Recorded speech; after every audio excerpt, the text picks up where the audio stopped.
So mga kabaksing, all set na nga po ang bakbakan na magaganap bukas sa bansang Japan sa pagitan ng ating pambato na si Miguel Fajardo kontra sa pambato ng Thailand na si Tanong Saksemsri.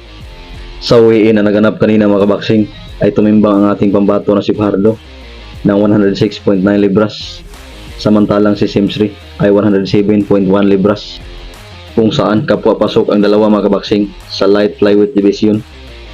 Didipinsahan ni Fajardo mga kabaksing ang kanyang OPBF light flyweight title.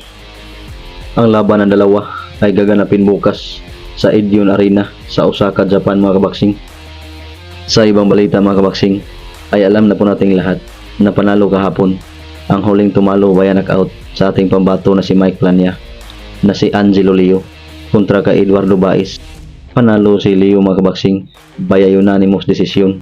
Matapos ang panalo niyan ni Angelo Leo mga kabaksing kahapon, ay ayon sa ating source ay mukhang mapapalaban na ito sa isang championship fight sa darating na August or September kontra sa kampiyon ng IBF sa featherweight division na si Luis Alberto Lopez.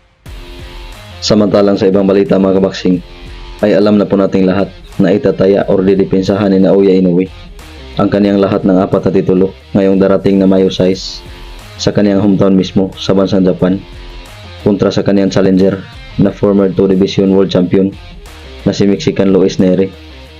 Ngunit ayon sa ulat mga kabaksing, ay bukod sa 4 na titulo ni Inoue na nakataya, ay nakalinihan na din po ang WBC Diamond Belt mga kabaksing na ibibigay sa mananalo sa nasabing laban. Para po sa hindi nakakaalam mga kabaksing, ay ito pong WBC Diamond Belt ay nilikha ng WBC noong 2009 para eksklusibong i-award sa magwagi sa isang makasaysayang laban in between sa dalawang high profile or elite boxers.